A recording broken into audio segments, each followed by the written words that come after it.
Chicago and Portland, Oregon, before moving back to his native country last year. Taking a break from his career in information technology, he is pursuing writing fiction as a full-time occupation. He has published a collection of stories in a little-known language called Malayalam, spoken by only 35 million people. Please welcome Rajesh Varma.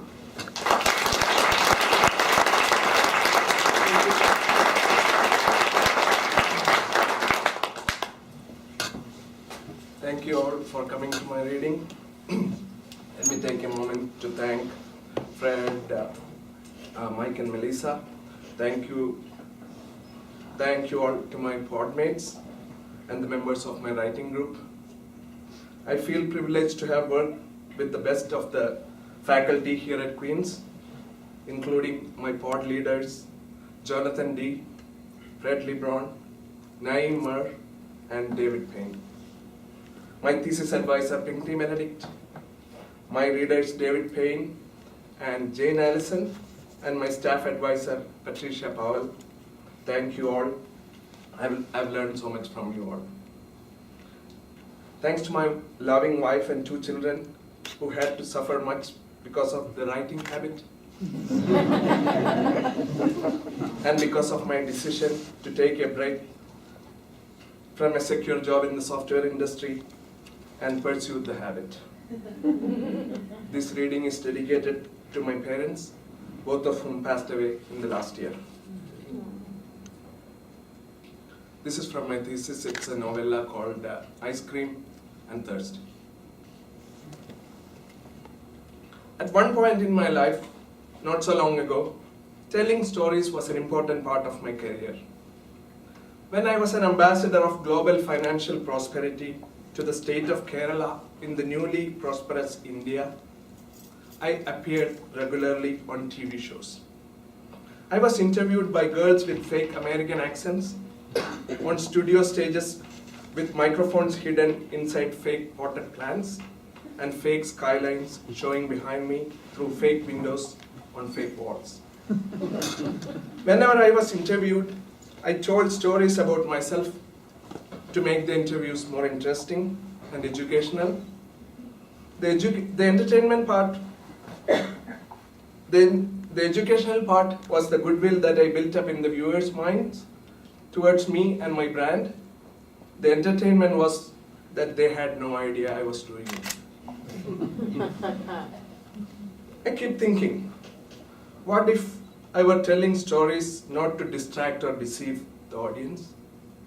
What if an interviewer was to come to me now? Would I, for once, tell the story of the son of a whore in Kerala who ran away from home and lived a life of crime in the streets of Bombay? Maybe.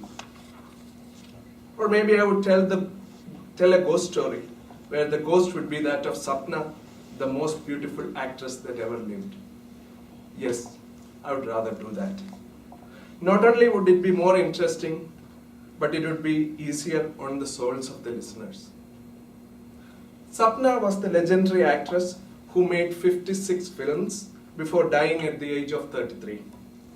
She was the first major star in Kerala's film industry who had the Western looks, with narrow lips, slender nose, straight hair of lighter color, and tall, slim body.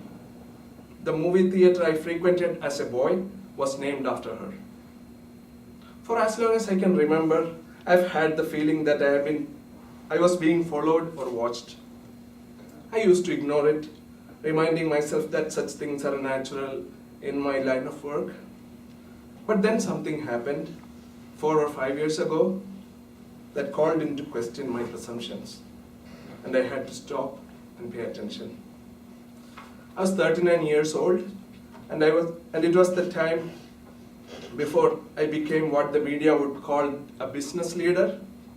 I was working for the famous Haji Kapitan Ibrahim Marikar, known to the world as Haji Sahib. Had been his second in command for a long time, which meant that every instruction for his men all over the world came from me, unless it came from Haji himself. In addition to that, I went hands-on whenever I had to, which was my favorite part. I was in Freetown, Sierra Leone, and it was the evening before I was to fly back to Dubai after a 3-week business trip. I had taken care of the last of the business earlier that day, and 2 warm bodies had been handed over to the local experts for disfiguration and disposal. A suitcase filled with large uncut diamonds was safe under my bed. I was standing on the balcony of my ocean view suite at Hotel de la Fontaine, all dressed up and not planning to go anywhere. Eating strawberry ice cream out of a glass bowl in my hand. The evening sky and its reflection in the sea formed one huge expanse in front of my eyes. The sky was the exact shade of pink as the ice cream in my hand, with a few golden rimmed foamy clouds scattered across it. The ice cream tasted as good as the one your mother would make, except my mother didn't make ice cream. Inside the room, The Sword of Destiny was playing in the video cassette player. Those were the days before you could store whole movies on hard drives that hung on your keychains. And most of my movies were still on VHS tapes. I carried with me my selection of Sapna cassettes wherever I went. Let me tell you a little bit about this scene in the movie. It's a party in the villain's lair. He's sitting on the couch, flanked by 2 scantily clad beauties.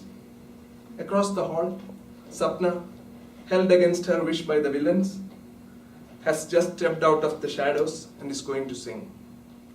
Unknown to the villain and to Sapna herself, but obvious to the viewers, the bearded young man sitting at the piano is her true love in disguise. Sapna looked absolutely gorgeous in this scene. She wore a pink dress that had prints of large white flowers and a white flower applique over the heart. It had long bell sleeves that were fashionable in the 70s. The dress hugged her well-endowed bosom before dropping down to the middle of the body to end in a miniskirt. She wore her hair short in that movie, unlike in most of the other movies that year. And the song she sings has been one of my favorites for all time. I was standing on the balcony with the ocean, etc. surrounding me in all directions, and the door to the room kept open behind me so that I could check the movie from time to time. It was not important that I was paying attention to every moment of the movie because I had seen it 100 times before. However, it was important that it was playing. When the song was about to start, I turned to go into the room so that I could watch the rest of the scene. At that exact moment, Sapna raised her eyes and looked at me. Her lips parted slightly, but instead of the song, my name came out of it. Not Vijay, but my real name. The sound that came out of her mouth was not a human voice. It was as if the desert wind was howling my name. Her eyes widened in sudden horror, and the pink color of her dress spilled out of the screen, out of the room through the door, and filled the earth and the sky in one swirling movement. I saw the ground approaching my face, and saw that it was covered in a blizzard of strawberry ice cream.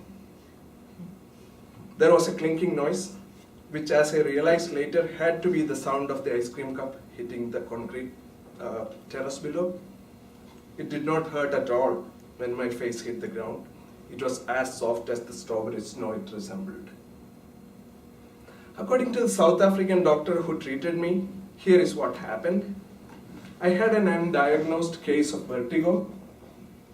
When I turned to go into the room, the movement was a bit too jerky for the fluid inside my ears.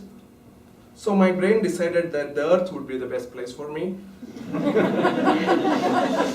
I tumbled down from the balcony over the handrails. Hitting the parapet broke my fall before I rolled off of it to hit the ground 1 story below. My head hitting the concrete was good enough to scatter my brains, but to add to the impact was the ice cream bowl that had gotten there first, had split into several pieces, and was waiting for my arrival. The broken glass cut into several parts of my face and head, as if somebody had burst a bottle on me. Later, the most prominent scar was across my right eye, starting just above the eyebrow and running down to the cheekbone, narrowly missing the eye. For years, until I had fed stacks of money to a series of plastic surgeons, it looked like my head had cracked and the molten chocolate inside had seeped out and dried. I did not disbelieve the doctor's theory when I learned about it. However, I didn't tell anyone that I believed there was more than vertigo involved.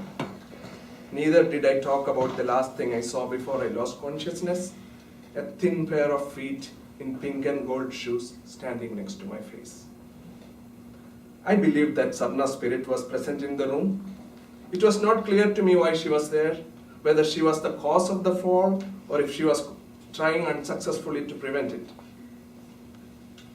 It was incredibly lucky for me that Haji Sahib called within the next hour. He was calling from London for the daily update. When the phone went unanswered after 2 calls, he did something unprecedented. He called the reception and asked that the staff check my room. He later told me that he was making sure that I had not been killed, losing the diamonds. But if you ask me, this is just plain old Haji speak. If he had just wanted to know if the operation had gone as planned, he could have called any of his contacts in Freetown. The fact is, he was concerned about me. The room boy who entered the suite walked out through the open balcony door and saw me lying below in the dim evening light in a dark puddle of blood. As I lay in a strawberry-scented dream of bliss, Haji Sahib made all the necessary phone calls to get me taken care of. The hotel was told not to contact the police or the hospital, nor do anything at all until Haji's men arrived. Within an hour, the whole circus descended on the hotel. Armed men of all sizes and colors, plus 1 doctor and an emergency medical unit. Soon it was clear that things were not going anywhere. The doctor insisted that I be transferred to the military hospital for surgery, and the men demanded that I be operated upon in the room. The doctor finally said he wanted to talk to Haji himself.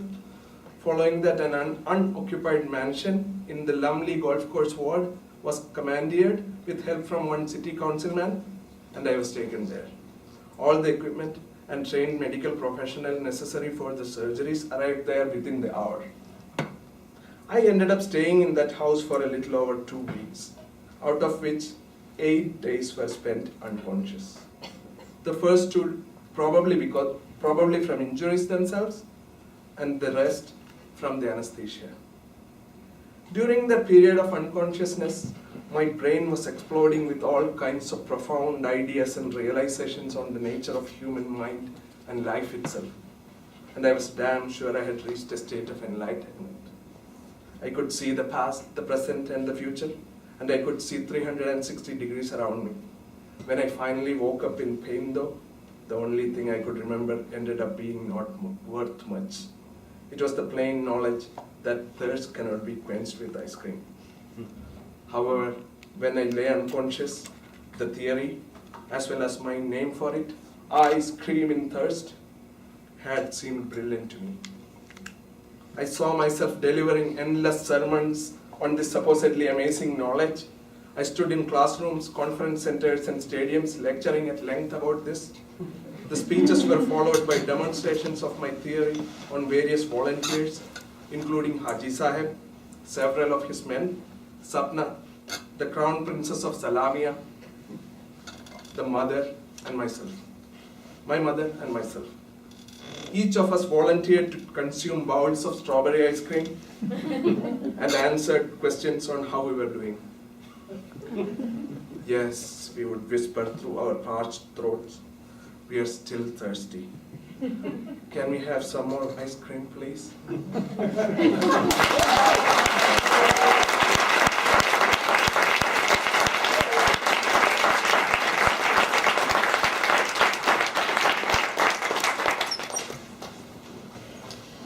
May Carter lives and writes in